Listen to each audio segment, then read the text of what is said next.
प्रिय विद्यार्थियों, मैं किरण यादव आज आपका परिचय भूगोल विषय से करवाने जा रही हूँ। आज का हमारा शीर्षक है भूगोल एक विषय के रूप में, जो कक्षा 11 की पुस्तक भौतिक भूगोल के मूल सिद्धांत अध्याय संख्या 1 से उद्धृत है। प्रिय विद्यार्थियों, अभी तक आप भूगोल का अध्ययन एक सामाजिक विषय के रूप में करते आए हैं। आप भूगोल से संबंधित सामान्य जानकारियाँ जैसे महाद्वीप, महासागर, पर्वतों तथा मरुस्थलों की स्थिति से परिचित हैं, किंतु अब हम भूगोल का अध्ययन एक विषय के रूप में करेंगे। हम धरातल पर स्थित मानवीय विशेषताओं, प्राकृतिक विशेषताओं तथा उनके मध्य पाए जाने वाले अंतर संबंधों के विषय में जानकारी प्राप्त करेंगे। विद्यार्थियों, सबसे पहला प्रश्न है कि हमें भूगोल का अध्ययन क्यों करना चाहिए। मनुष्य अपने स्थान से सबसे अधिक प्रभावित होता है। मनुष्य अपने आसपास पाए जाने वाले संसाधनों का उपयोग करता है और तकनीकों के माध्यम से इनमें बदलाव करता है और नए सामाजिक सांस्कृतिक प्रतिरूप को जन्म देता है। मानव विकास की प्रक्रिया में आदिकालीन मानव अपने प्राकृतिक संसाधनों पर निर्भर था। धीरे धीरे मनुष्य ने इसमें संशोधन करना शुरू किया, अपनी बुद्धि, विवेक और तकनीक से इसमें बदलाव करना शुरू किया। मानव सभ्यता उत्तरोत्तर विकसित होती गई और वर्तमान समय में वैश्विक ग्राम के रूप में विकसित मानव सभ्यता इसी का परिणाम है। स्पष्ट है कि तकनीकी विकास तथा वातावरण के साथ अनुकूलन की प्रक्रिया ने सामाजिक, सांस्कृतिक, राजनैतिक व आर्थिक संगठन में क्रमिक परिवर्तन किया है। प्यारे बच्चों, मानव तथा प्रकृति के इन्हीं अंतर संबंधों ने पृथ्वी की सतह पर विभिन्नताओं को उत्पन्न किया, अर्थात धरातल पर पाई जाने वाली विशेषताएं एक स्थान से दूसरे स्थान पर भिन्न भिन्न पाई जाती हैं। धरातल पर पाई जाने वाली यही भिन्नता विद्यार्थियों में जिज्ञासा का विषय होती है। भूगोल धरातल पर पाई जाने वाली विविधता के प्रकार, उनकी विशेषताओं तथा उनकी उत्पत्ति के लिए उत्तरदायी कारकों की व्याख्या करने की क्षमता प्रदान करता है। यह मानचित्र की व्याख्या तथा ग्लोब को समझने की अंतर्दृष्टि प्रदान करता है। आज भूगोल में तेजी से आधुनिक वैज्ञानिक तकनीकों का प्रयोग बढ़ता जा रहा है। दूर संवेदन तकनीकी, भौगोलिक सूचना तंत्र जैसी प्रविधियां भूगोल को एक वैज्ञानिक विषय के रूप में स्थापित करने में सक्षम हैं। आज हम दूर संवेदन तकनीकी के माध्यम से राष्ट्रीय संसाधनों की पहचान कर सकते हैं तथा भौगोलिक सूचना तंत्र के माध्यम से संसाधनों के अधिकतम प्रयोग को प्रोत्साहित कर सकते हैं। प्यारे बच्चों, संक्षेप में हम यह कह सकते हैं कि भूगोल हमें पूरे विश्व को समझने की अंतर्दृष्टि प्रदान करता है। अगला प्रश्न है कि भूगोल क्या है। आप जानते हैं कि हमारी धरती समस्त प्राणियों, मनुष्य और पशु पक्षी का आवास है। हम अपने आसपास पर्वत, पठार, मैदान, मरुस्थल, प्राकृतिक वनस्पति जैसी अनेकों विशेषताएं देखते हैं। हम अनेक मानव निर्मित सांस्कृतिक प्रतिरूप जैसे सड़क, रेल मार्ग, अधिवास आदि का भी अवलोकन करते हैं। साथ ही हम ये भी जानने का प्रयास करते हैं कि ये सांस्कृतिक प्रतिरूप अपने अस्तित्व में कैसे आए। वास्तव में भौतिक पर्यावरण एक मंच है जिस पर मनुष्य अपनी तकनीकी के माध्यम से सांस्कृतिक प्रतिरूप को जन्म देता है। प्यारे बच्चों, भूगोल धरातल पर स्थित इन्हीं सांस्कृतिक तत्वों की पहचान करता है तथा उनकी उत्पत्ति के लिए उत्तरदायी कारकों की व्याख्या करता है। सामान्य अर्थों में हम कह सकते हैं कि भूगोल पृथ्वी का अध्ययन है। सर्वप्रथम भूगोल शब्द का प्रयोग इरेटोस्थनीज ने किया। इरेटोस्थनीज ने 276 से 194 ईसा पूर्व इस शब्द का प्रयोग किया। ये एक ग्रीक विद्वान थे जो अपने समय के प्रसिद्ध गणितज्ञ, भूगोलवेत्ता और खगोल शास्त्री थे। यह मिस्र के अलेक्जेंड्रिया में पुस्तकालय अध्यक्ष थे। इन्होंने पृथ्वी की परिधि की गणना लगभग शुद्धतम रूप में की। इन्होंने पृथ्वी के अक्ष का झुकाव भी ज्ञात किया। प्यारे बच्चों, भूगोल शब्द ग्रीक भाषा के दो शब्दों जियो तथा ग्रैफोस से मिलकर बना है। जियो का अर्थ है पृथ्वी तथा ग्रैफोस का अर्थ है वर्णन।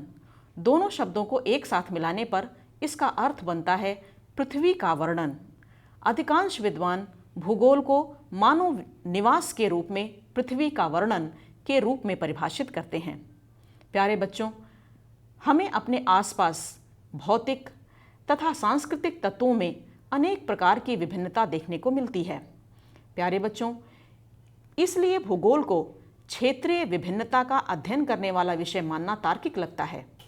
वास्तव में भूगोल क्षेत्रीय विशेषताओं का अध्ययन करता है, क्षेत्रीय विभिन्नताओं का अध्ययन करता है। उदाहरण के लिए प्राकृतिक वनस्पति का स्वरूप एक क्षेत्र से दूसरे क्षेत्र में अलग अलग पाया जाता है। यही विभिन्नता जलवायु, मृदा आदि भौतिक कारकों के कारण भी पाई जाती है। मरुस्थल में कम वर्षा के कारण कांटेदार वनस्पतियां मिलती हैं, जबकि विषुवत रेखा के समीप अधिक तापमान के कारण, अधिक वर्षा के कारण चौड़ी पत्ती वाले सदाबहार वन पाए जाते हैं। प्यारे बच्चों, इस प्रकार हम यह कह सकते हैं कि भूगोल विभिन्न तत्वों के मध्य कार्य कारण संबंधों की व्याख्या करता है। यह व्याख्या किसी क्षेत्र के प्राकृतिक संसाधनों के पूर्वानुमान तथा भविष्य में नियोजन के लिए नीति निर्धारण में महत्वपूर्ण भूमिका का निर्वाह करती है। पृथ्वी पर स्थित भौतिक तथा मानवीय दोनों ही तत्व स्थिर न होकर निरंतर परिवर्तनशील हैं। अतः दोनों के मध्य होने वाले अंतर संबंध और उनसे उत्पन्न सांस्कृतिक प्रतिरूप भी परिवर्तनशील हैं। आदिकालीन मानव से लेकर आधुनिक मानव तक का सफर इन्हीं बदलते हुए अंतर संबंधों का इतिहास है। समय के साथ तकनीकी का उत्तरोत्तर विकास होता गया और मनुष्य ने अपने पर्यावरण को इस स्तर तक विकसित कर दिया जिसने बड़े पैमाने पर उत्पादन तथा निरंतर उच्चतर आवश्यकताओं, सामाजिक आर्थिक विकास की आधारशिला रखी। विकास के इस कालक्रम में सदैव मनुष्य ने प्रकृति के बंधनों को ढीला ही किया है। आज परिवहन तथा संचार के साधनों ने भौगोलिक क्षेत्रों की परस्पर निर्भरता को और भी बढ़ा दिया है, जिससे आज पृथ्वी एक वैश्विक ग्राम के रूप में परिवर्तित हो गई है। इस प्रकार भूगोल पृथ्वी तथा मनुष्य के बीच परिवर्तनशील संबंधों का अध्ययन है। वास्तव में एक वैज्ञानिक विषय के रूप में भूगोल का संबंध 3 प्रश्नों से है। यह 3 प्रश्न हैं: क्या, कहाँ और क्यों। क्या का संबंध उन भौतिक तथा सांस्कृतिक विशेषताओं से है जो हमारे धरातल पर विद्यमान हैं। कहाँ से तात्पर्य इन विशेषताओं के वितरण से है। उदाहरण के लिए, यदि धरातल पर हिमालय स्थित है तो ये कहाँ स्थित है, किस अक्षांश पर स्थित है, किस गोलार्ध में स्थित है। तीसरा प्रश्न क्यों से संबंधित है। यह क्यों प्रश्न इस विषय को वैज्ञानिक विषय बनाता है। वास्तव में यह शब्द ही तथ्यों के मध्य कार्य कारण संबंधों की व्याख्या करता है। उदाहरण के लिए, हिमालय की स्थिति उत्तरी गोलार्ध में है तो वो कौन से बल हैं जो इसकी उत्पत्ति के लिए सहायक हैं। इस क्रम में हम अंतर्जात बलों की व्याख्या करते हैं जिनसे विभिन्न स्थल रूपों का जन्म होता है। भूगोल के यही 3 प्रश्न इसके अध्ययन का आधार हैं। अब बच्चों, हम भूगोल विषय का अध्ययन एक संश्लेषणात्मक विषय के रूप में करेंगे। यह क्षेत्रीय संश्लेषण का प्रयास करता है। संश्लेषण का शाब्दिक अर्थ है संलग्न करना या जोड़ना। भूगोल धरातल पर पाई जाने वाली समस्त प्राकृतिक तथा मानवकृत तत्वों की समग्र व्याख्या करता है। भूतल पर पाई जाने वाली समस्त विशेषताएं एक दूसरे से प्रभावित होती हैं। अपनी संश्लेषणात्मक प्रवृत्ति के कारण ही यह अन्य विषयों, भौतिक तथा सामाजिक विषयों से जुड़ा हुआ है। यह प्राकृतिक तथा सामाजिक विषयों की विषय वस्तु के साथ एक अंतःपृष्ठ विकसित करता है। इसीलिए इसे समाकलनात्मक विषय के रूप में भी जाना जाता है। उदाहरण के लिए, यदि किसी स्थान की अर्थव्यवस्था है तो वहाँ पर पाए जाने वाले प्राकृतिक संसाधनों पर निर्भर होती है। किसी भी स्थान की अर्थव्यवस्था वहाँ के प्राकृतिक संसाधनों पर आधारित होती है। किसी क्षेत्र का इतिहास तथा राजनीति भी वहाँ पाए जाने वाली भौतिक रचना से प्रभावित होता है। जैसे भारत के उत्तरी भाग में हिमालय की स्थिति ने ही इसे आदिकाल से अलग विकसित सभ्यता के रूप में विकसित किया। किंतु इनमें पाए जाने वाले दर्रों ने समय समय पर मध्य एशिया से आने वाले आक्रमणकारियों को आकर्षित किया, जिससे लंबे समय तक भारतीय उपमहाद्वीप राजनीतिक अस्थिरता का शिकार रहा और छोटी छोटी राजनीतिक इकाइयों में विभाजित रहा। प्यारे बच्चों, स्पष्ट है कि प्राचीन भारतीय इतिहास की व्याख्या यहाँ भौगोलिक तत्वों की व्याख्या के बिना नहीं की जा सकती है। इस प्रकार हम कह सकते हैं कि भूगोल एक ऐसा विज्ञान है जो दूसरे विषयों की विषय वस्तु को अपने आप में समेटता है और उसकी व्याख्या भौगोलिक संदर्भ में करता है। प्यारे बच्चों, भूगोल का संबंध प्राकृतिक विज्ञान से भी है। भौतिक भूगोल की सभी शाखाओं का संबंध प्राकृतिक विज्ञान से है। यह प्राकृतिक विज्ञान की विषय वस्तु के साथ अंतःपृष्ठ विकसित करता है और भूगोल की विभिन्न शाखाओं को जन्म देता है। उदाहरण के लिए भूविज्ञान भूआकृति भूगोल, मृदा विज्ञान मृदा भूगोल, मौसम विज्ञान जलवायु भूगोल के रूप में विकसित हुए हैं। इसी प्रकार गणित व खगोलीय विज्ञान का विकास गणित व खगोलीय भूगोल के रूप में हुआ है, जिसमें हम अक्षांश, देशांतर तथा मानचित्र से संबंधित तथ्यों का अध्ययन करते हैं। प्यारे बच्चों, इस प्रकार भूगोल प्रकृति के विभिन्न तत्व जैसे जलवायु के विभिन्न तत्व, तापमान, वायुदाब, वर्षा, आर्द्रता, जलवायु प्रदेश आदि का अध्ययन भौतिक भूगोल के विषय क्षेत्र के अंतर्गत आता है। इसी प्रकार वायुमंडल से संबंधित विभिन्न तथ्य जैसे वायुमंडल की परतें, जल विज्ञान से संबंधित विभिन्न तथ्य जैसे महासागरीय तली की संरचना आदि भी भूगोल का भाग हैं। प्यारे बच्चों, भूगोल का संबंध सामाजिक विज्ञानों से भी है। सामाजिक विज्ञान की विभिन्न शाखाएं जैसा कि चित्र में प्रदर्शित है, भूगोल अन्य सामाजिक विज्ञानों से उनकी विषय वस्तु ग्रहण करता है, उनसे अंतरापृष्ठ विकसित करता है और मानव भूगोल की विभिन्न शाखाओं का निर्माण करता है। उदाहरण के लिए दर्शन शास्त्र का विकास भौगोलिक चिंतन के इतिहास के रूप में हुआ है। इसी प्रकार राजनीतिक विज्ञान का विकास राजनीतिक भूगोल के रूप में, अर्थशास्त्र का विकास आर्थिक भूगोल के रूप में हुआ है। अतः स्पष्ट है कि भूगोल एक समाकलनात्मक विज्ञान है जो सामाजिक विषयों की विषय वस्तु की व्याख्या भौगोलिक संदर्भ में करता है। प्यारे बच्चों, भूगोल के दो उपागम हैं। अब हम भूगोल के उपागमों का अध्ययन करेंगे। उपागम का अर्थ है किसी भी विषय को पढ़ने की पद्धति। भूगोल में मुख्य रूप से दो उपागम विकसित हुए। एक को हम क्रमबद्ध उपागम कहते हैं और दूसरे को प्रादेशिक उपागम कहते हैं। क्रमबद्ध उपागम का प्रतिपादन जर्मन भूगोलवेत्ता अलेक्जेंडर वॉन हम्बोल्ट ने किया।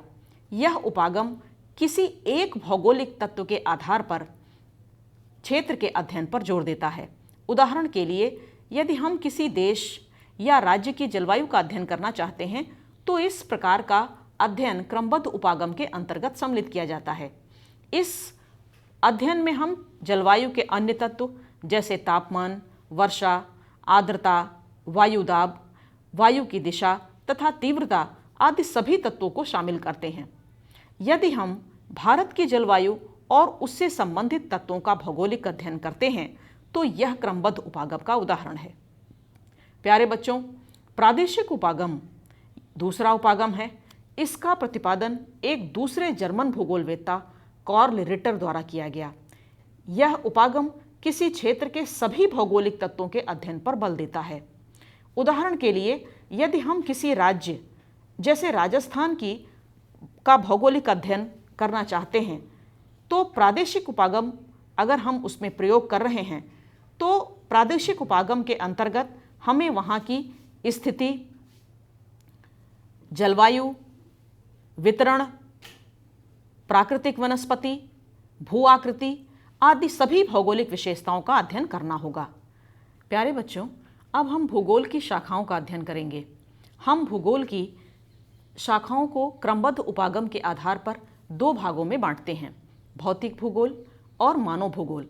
एक तीसरी जो शाखा है वो इन दोनों के अंतर्संबंध से उत्पन्न होती है, जिसे हम जीव भूगोल के नाम से जानते हैं। भौतिक भूगोल की शाखाएं। भूगोल की 4 प्रमुख शाखाएं हैं, जिसमें भू आकृति विज्ञान, जलवायु विज्ञान, जल विज्ञान तथा मृदा विज्ञान को सम्मिलित किया जाता है। भू आकृति विज्ञान के अंतर्गत हम धरातल पर पाए जाने वाले भू आकृतियों जैसे पर्वत, पठार, मैदान आदि की उत्पत्ति तथा इस प्रक्रिया में अंतर्निहित कारकों की व्याख्या करते हैं, अर्थात उन शक्तियों को जानने का प्रयास करते हैं जिनसे इन भौतिक लक्षणों की उत्पत्ति हुई है। जलवायु विज्ञान के अंतर्गत वायुमंडल की संरचना, मौसम की प्रक्रियाओं तथा जलवायु प्रदेशों का सीमांकन किया जाता है। साथ ही किसी क्षेत्र विशेष में विशेष प्रकार की जलवायु पाए जाने के कारणों की भी व्याख्या की जाती है। जल विज्ञान के अंतर्गत समुद्र, नदी, झील तथा अन्य जल क्षेत्रों की विशेषताओं को सम्मिलित किया जाता है। इसमें मानव जीवन पर इनके प्रभाव की भी व्याख्या की जाती है। मृदा भूगोल के अंतर्गत हम मिट्टी के निर्माण की प्रक्रिया, उनकी परतें, उनका वितरण तथा प्रकार को जानने का प्रयास करते हैं। इस प्रकार हम भौतिक भूगोल के अंतर्गत हमारे धरातल पर पाई जाने वाली विभिन्न प्रकार की भौतिक विशेषताओं का अध्ययन करते हैं। प्यारे बच्चों, अब हम मानव भूगोल की शाखाओं के बारे में जानेंगे। मानव भूगोल की 5 शाखाएं हैं। सामाजिक सांस्कृतिक भूगोल, इसके अंतर्गत किसी क्षेत्र में समाज द्वारा निर्मित सांस्कृतिक तत्वों का अध्ययन किया जाता है। यह सांस्कृतिक तत्व गतिशील होते हैं जो तकनीकी के साथ बदलते रहते हैं, साथ ही किसी स्थान की सामाजिक संरचना को भी प्रभावित करते हैं। इसकी दूसरी शाखा है जनसंख्या तथा अधिवास भूगोल। यह क्षेत्र में जनसंख्या के वितरण, घनत्व, वृद्धि, आयु संरचना आदि का अध्ययन करता है। साथ ही उन तत्वों की भी पहचान करता है जो किसी क्षेत्र में जनसंख्या की विशेषताओं को प्रभावित करते हैं। उदाहरण के लिए समतल मैदानों में विश्व की सर्वाधिक जनसंख्या का निवास पाया जाता है। यहाँ पाई जाने वाली उपयुक्त भौगोलिक परिस्थितियाँ तथा जलवायु अधिक जनसंख्या घनत्व के लिए उत्तरदायी हैं। साथ ही यह ग्रामीण तथा नगरीय क्षेत्रों में पाए जाने वाले निवास स्थान की प्रकृति का भी अध्ययन करता है। प्यारे बच्चों, तीसरी प्रमुख शाखा है आर्थिक भूगोल। यह मानव की आर्थिक क्रियाओं जैसे कृषि, व्यापार, उद्योग, परिवहन सेवाओं आदि की प्रकृति और उनके लिए उत्तरदायी कारणों की व्याख्या करता है। उदाहरण के लिए देश की समतल भूमि आर्थिक क्रिया को प्रोत्साहित करती है, साथ ही पठारी क्षेत्र औद्योगिक क्रियाकलापों को प्रोत्साहित करते हैं। इसी प्रकार किसी देश की भू आकृति परिवहन जाल का निर्धारण करती है। इसकी चौथी शाखा है ऐतिहासिक भूगोल। किसी क्षेत्र की भौगोलिक विशेषताओं के आधार पर उसके इतिहास की पुनर्रचना की जा सकती है। उदाहरण के लिए द्वीपीय देश, जो द्वीप के देश होते हैं, समुद्री सीमाओं के कारण बाहरी आक्रमणों से सदैव सुरक्षित रहे हैं। नदियों द्वारा निर्मित समतल उपजाऊ मैदानों में संघर्षों का इतिहास रहा है। आज भी महत्वपूर्ण खनिज संसाधनों पर अधिकार से उपजे संघर्ष ने कई देशों के इतिहास तथा उनकी राज्य व्यवस्था को प्रभावित किया है। इसकी 5वीं महत्वपूर्ण शाखा है राजनीतिक भूगोल। यह मानव भूगोल का एक महत्वपूर्ण भाग है। किसी देश की भौगोलिक विशेषता उसकी सामरिक स्थिति, उसकी सीमाओं की स्थिति, आंतरिक शांति तथा स्थिरता पर प्रभाव डालती है। इसका सर्वोत्तम उदाहरण भारत के उत्तर में स्थित महत्वपूर्ण पर्वत श्रृंखलाएं तथा घाटियां हैं, जो मध्य एशिया की राजनीति पर महत्वपूर्ण प्रभाव डालती हैं। यही कारण है कि प्राचीन समय से इन पर अधिकार को लेकर संघर्ष होते रहे हैं। गलवान घाटी इसका ताजा उदाहरण है। प्यारे बच्चों, अब हम जीव भूगोल की शाखाओं का अध्ययन करेंगे। मानव भूगोल तथा भौतिक भूगोल के अंतर्पृष्ठ से भूगोल की एक तीसरी महत्वपूर्ण शाखा का उदय होता है और इसे हम जीव भूगोल के नाम से जानते हैं। इसके अंतर्गत 4 प्रमुख शाखाओं को सम्मिलित किया जाता है। ये शाखाएं हैं जीव भूगोल, वनस्पति भूगोल, पारिस्थितिक विज्ञान तथा पर्यावरण भूगोल। जीव भूगोल, जीव भूगोल के अंतर्गत जीवों और उनकी प्रजातियों तथा उनके निवास स्थान का अध्ययन सम्मिलित किया जाता है। वनस्पति भूगोल, इसके अंतर्गत विभिन्न प्राकृतिक वनस्पतियों के वितरण तथा उनके प्रकार तथा जलवायु से उनके अंतर संबंधों की व्याख्या की जाती है। पारिस्थितिक विज्ञान के अंतर्गत हम विभिन्न प्रजातियों का अपने भौतिक पर्यावरण के साथ अंतर संबंध तथा पारिस्थितिकी के और तत्व जैसे संरचना, ऊर्जा प्रवाह, खाद्य श्रृंखला आदि का अध्ययन करते हैं। प्यारे बच्चों, प्रादेशिक उपागम के आधार पर भी भूगोल की कुछ शाखाएं विकसित हुई हैं। प्रादेशिक उपागम के आधार पर भूगोल की 4 शाखाएं हैं: प्रादेशिक अध्ययन, प्रादेशिक नियोजन, प्रादेशिक विकास और प्रादेशिक विश्लेषण।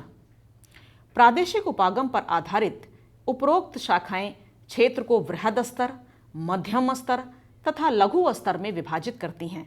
यह प्रादेशिक इकाइयां ग्रामीण तथा नगरीय नियोजन तथा प्रादेशिक विकास के लिए आधार का कार्य करती हैं। प्यारे बच्चों, इस प्रकार भूगोल की विभिन्न शाखाएं इसे आकार प्रदान करती हैं, किंतु इसकी विषय वस्तु गत्यात्मक होने के कारण इसमें सदैव नवीनता का समावेश होता रहता है और इसकी विषय वस्तु नई सोच, नई तकनीक के साथ आगे की ओर अग्रसर होती रहती है। प्यारे बच्चों, प्राचीन काल में हाथों से निर्मित मानचित्रों का उपयोग होता था, जिनका स्थान आज कंप्यूटर से निर्मित मानचित्र ने ले लिया है। इसी प्रकार भौगोलिक सूचना तंत्र GIS तथा वैश्विक स्थिति तंत्र GPS ने इस विषय में नए आयाम जोड़ दिए हैं। आज विश्व के किसी भी भाग की भौगोलिक विशेषताएं जैसे भू आकृति या अधिवास के प्रतिरूप से जुड़ी हुई जानकारियां इंटरनेट सेवाओं के विस्तार के कारण हर व्यक्ति तक पहुंच चुकी हैं। गूगल अर्थ ने भौगोलिक सूचनाओं की पहुंच आम लोगों तक पहुंचाने में महत्वपूर्ण भूमिका का निर्वाह किया है। प्यारे विद्यार्थियों, इस अध्याय के अंत में हम भौतिक भूगोल के महत्व पर चर्चा करेंगे, जो 11वीं कक्षा के भूगोल के पाठ्यक्रम का हिस्सा है। जैसा कि आप जानते हैं कि भौतिक भूगोल के अंतर्गत भू आकृति विज्ञान, जलवायु विज्ञान, जल संसाधन, मृदा भूगोल का अध्ययन किया जाता है। साथ ही किसी भी देश की प्रकृति उसे महत्वपूर्ण संसाधन आधार प्रदान करती है। पर्वतीय क्षेत्र देश में वन व जल संसाधन के स्रोत होते हैं।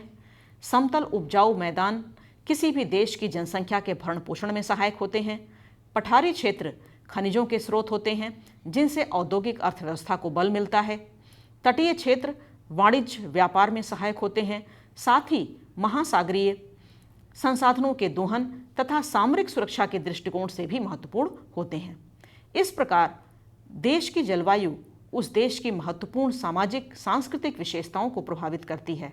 लोगों का खान पान, रहन सहन, अधिवास सभी प्रतिरूप देश की जलवायु से निर्धारित होते हैं।